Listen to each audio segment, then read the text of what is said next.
Thank you for joining us again today for these central moments.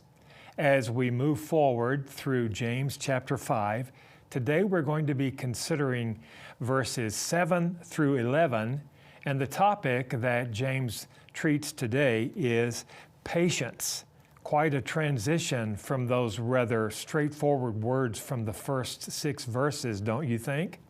Hold on, let's see how they might attach. In fact, right up front, the very first thing we need to see here is the significance of one small word. In the NIV translation, that word is translated as then. In other translations, you will find it as therefore, so, consequently.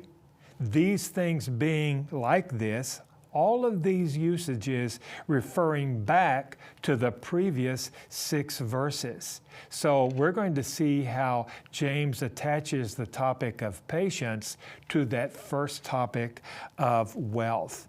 Verses 7 and 8, let's begin. He says something else important here other than then. He says, "Be patient then, brothers and sisters, until the Lord's coming." Now, I want us to note here that in the first 6 verses, James specifically said he was speaking to you rich people. You notice how he changes his target right here in verse 7.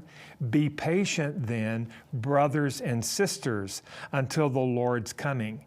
And then after mentioning patient as his theme, he moves on to the example that he wants to give them. It's an example of the planter-farmer and how much patiently waiting plays into the farming processes.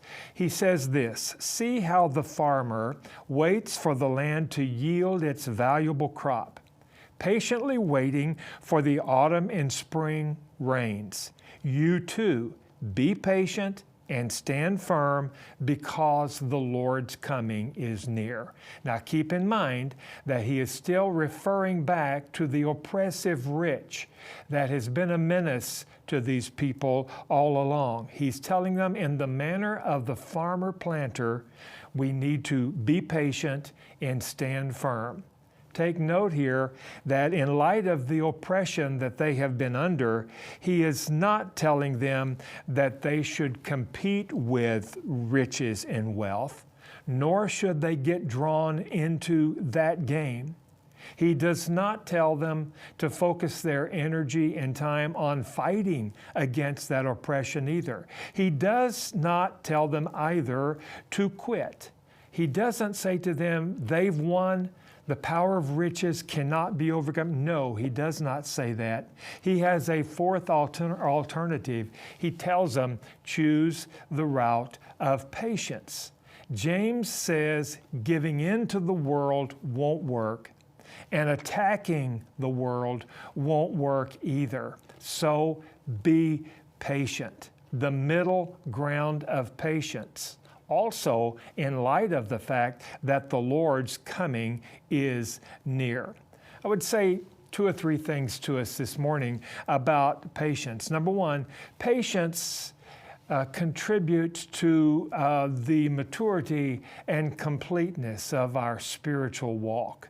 Just the sheer fact of the discipline of patience in our lives. When there might be some ambition to take another course, the manifestation of patience does help us grow in maturity and completeness. Secondly, we need to understand that patience thrives on the hope of the Lord's return. I hope you have that hope abundant in your heart today, not just as academic knowledge, but as heart knowledge that He is coming soon, and that the fact that He is coming, everything will be made right. All trouble will be taken care of. Those against Him will have His hand applied to their life. That is what happens to us when we have patience. We thrive in patience on the hope of the promise of Christ's return. And thirdly, we need to see patience as a deliberate choice. Patience is not something we fall into incidentally or accidentally. Being patient is a deliberate choice. It may not always be what we want to do, but it is a choice we make to stand firm, be strong, and just wait. In verse number 9, James mentions one special application about patience. He says this to us, don't grumble against one another, brothers and sisters, or you will be judged. The judge is standing at the door. What he's saying here is lay aside bickering and focus on patience with each other, as well as before your enemies. He's given an example of the positive outcome of being patient, standing firm, and being strong. In verses number 10 and 11, James offers two phenomenal models for us to follow. First, in verse 10, he says, brothers and sisters. There he is again, focusing on his audience. Not you rich people, but still addressing brothers and sisters. As an example of patience in the face of suffering, take the prophets who spoke in the name of the Lord. That's example number one.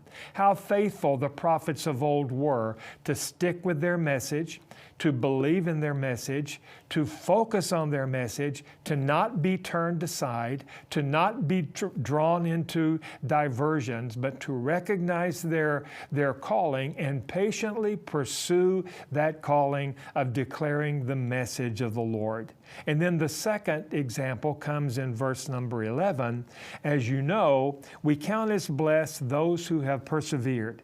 You have heard of Job's perseverance and have seen what the Lord finally brought about. The Lord is full of compassion and mercy. Oh, think of the life of Job. We could talk a long time about his model of patience and perseverance and standing firm. And those are the models that the writer of James gives to us to encourage us along this road to patience. Just remember, again, before we go, patience is not something we fall into incidentally or accidentally. It's a choice we make and a phenomenal way for us to experience spiritual growth.